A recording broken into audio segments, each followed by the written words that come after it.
안녕하세요 여러분, 오랜만에 또 커크미입니다. 제가 오랜만에 리뷰 컨텐츠를 들고 왔는데요. 오늘 리뷰할 바이크는 요즘 제 인스타그램과 유튜브를 아주 지배하고 있는 바로 몽키 125입니다.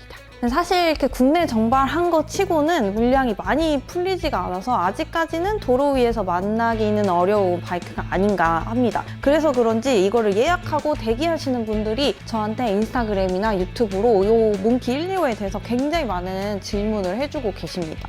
아무래도 보시다시피 차체가 워낙 작고 가볍고 디자인도 워낙 매니아층이 있었던 모델이다 보니까 입문용이나 소장용으로 생각하시는 분들이 진짜 많으신 것 같아요. 일단 본격적인 리뷰에 앞서서 간략하게 22년식 몽키 125가 국내에 정발되면서 어떤 것들이 바뀌었는지 그냥 정말 대략적인 특징을 한번 짚고 넘어가도록 하겠습니다. 몽키 125가 22년식으로 국내에 첫 출시된 거는 맞지만 되게 역사가 깊은 모델이라고 하더라고요. 몽키 50부터 시작하면은 진짜 굉장히 많은 종류의 몽키가 있고 그 중에서도 또 리미티드 에디션도 있고 전 세계적으로 보면 엄청 다양한 디자인의 몽키가 출시가 됐었어요. 그래서 아마 기억 속에 몽키 50을 떠올리시는 분들은 몽키 125 딱 보고 생각보다 안 작네? 이렇게 많이 느끼시더라고요. 일단 가장 큰 변화는 125cc가 되었고 그리고 유로5 엔진으로 맞춰서 나왔고요. 기어는 5단까지 있고 앞뒤 싱글 디스크 브레이크고 앞에는 IMU가 탑재된 ABS로 되어 있습니다. 그러니까 앞바퀴 브레이크의 성능이 몰빵되어 있다고 보시면 되고 전체 등화류 같은 건 다 LED예요.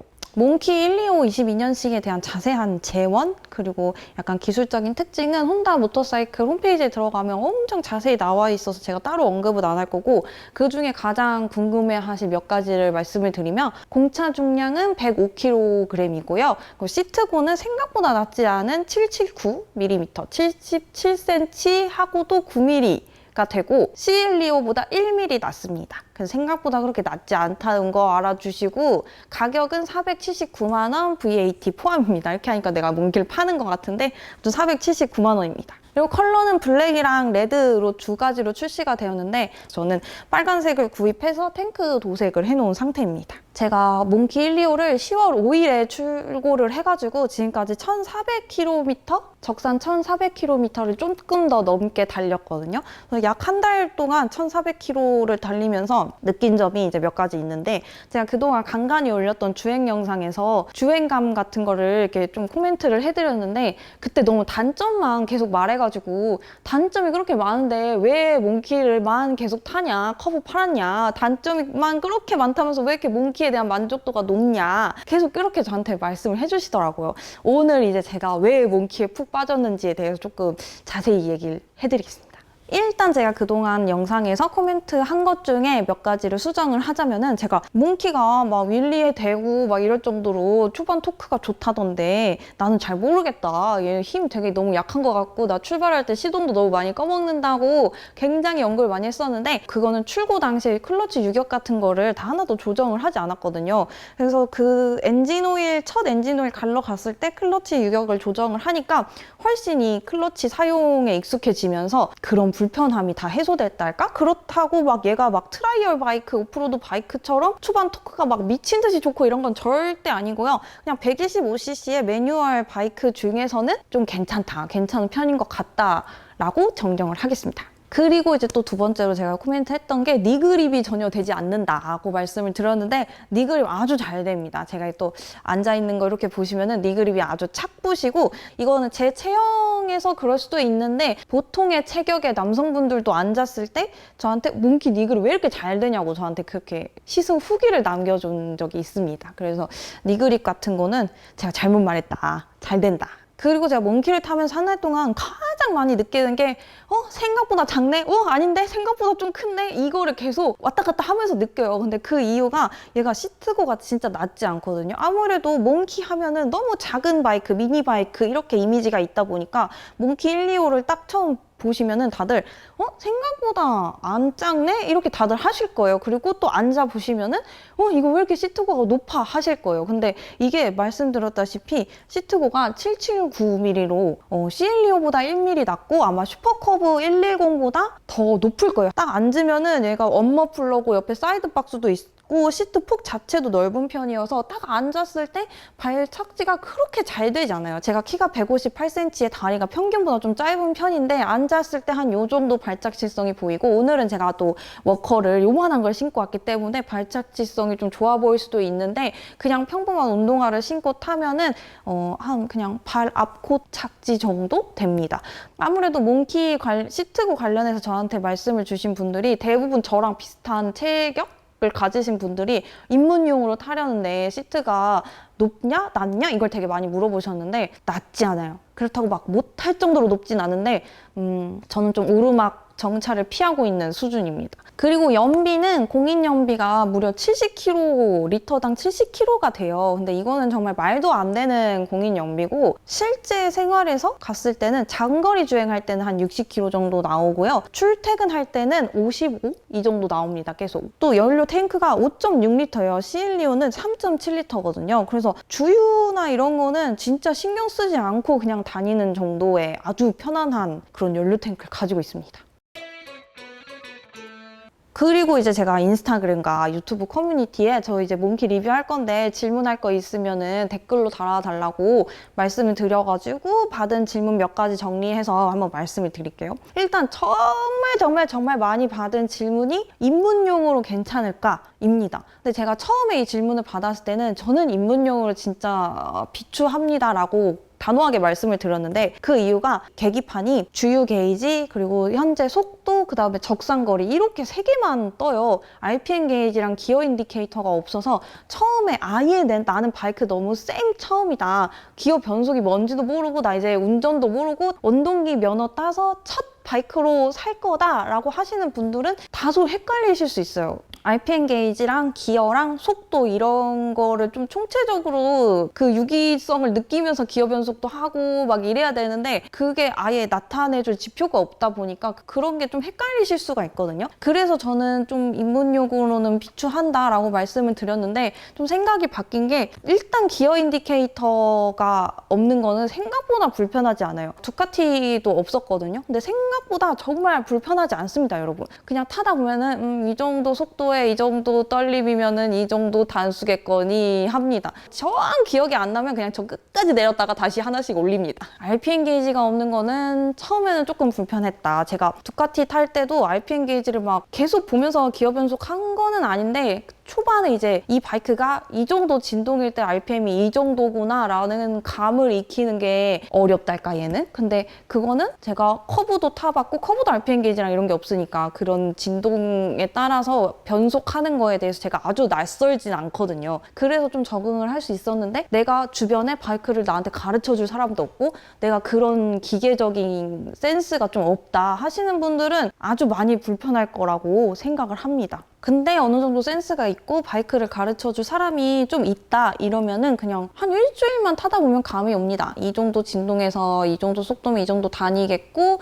내가 지금 속도를 내렸는데 얘가 시동이 후들후들 꺼진다고 한다? 그럼 속도를 이렇게 단수를 내려야겠네? 약간 이런 감이 다 생깁니다. 그래가지고 그거는 본인 센스에 달린 것 같아요. 그런 센스가 좀 있다면 입문용으로 추천할 만한 요소가, 얘가 굉장히 가볍고 넘어져도 그냥 힘없는 여성분들도 다 세울 수 있을 것 같은 105kg 정도면 세울 수 있지 않습니까? 그 정도 무게도 괜찮고, 시트고도 아까도 말씀드렸다시피 생각보다 낮진 않은데 그렇다고 못할 정도로 높진 않다.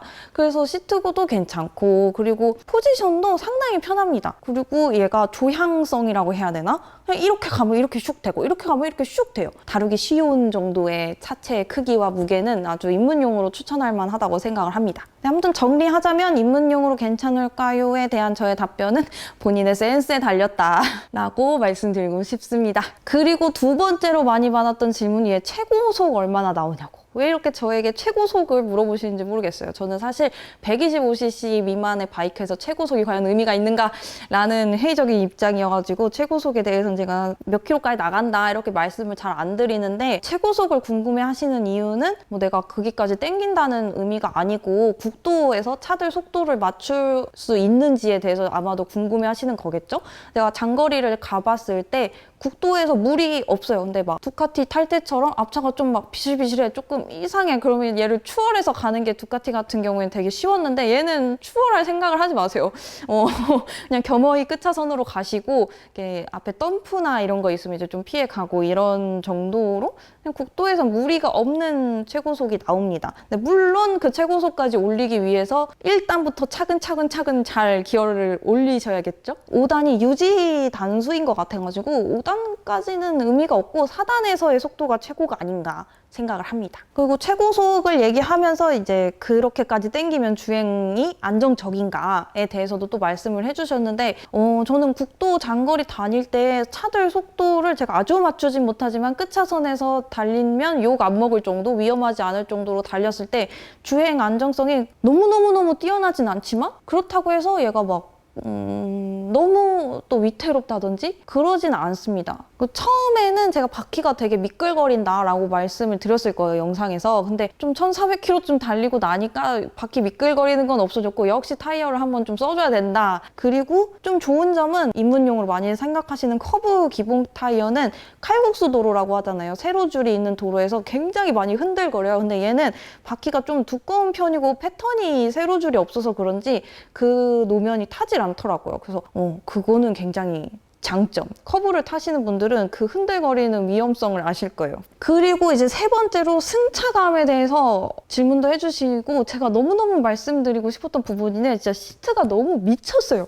이 시트를 미쳤어. 시트를 집에 들고 다니고 싶어요. 제 크루 동생이 말한 걸 빌리자면은 소파에 앉아있는데 목적지에 도달한 기분? 근데 진짜 너무너무너무 편하고 그리고 서스 자체도 편한 편인 것 같아요. 너무너무 좋다 이건 아닙니다. 제가 지금 125cc 리뷰하면서 다른 고배기 고성능 바이크랑 비교하는 건 아니니까 이런 수준에서 들어주시고 서스도 괜찮은 편인데 시트가 너무너무너무 편하니까 혹시 서스의 성능이 좀 모자라다고 느끼시는 분들은 그게 시트에서 어느 정도 채워질 수 있지 않을까 저는 그렇게 생각을 합니다. 앉아보셔야 돼요. 앉아보세요. 시트 미쳤어요. 진짜 시트 미쳤어. 그래서 장거리를 가면은 이런 허벅지 안쪽이나 엉덩이가 많이 결리는 편인데 얘는 진짜 그런 거 진짜 1도 없습니다. 너무너무 편해요. 여기 앉든 여기 앉든 여기 앉든 너무너무 편합니다. 정말. 승차감 부분은 제가 뭐 탔던 거랑 비교할 수밖에 없는데 제가 시엘리오 승차감을 한번 말씀드린 적이 있을 거예요. 제 포지션과 조금 안 맞고 이런 부분 때문에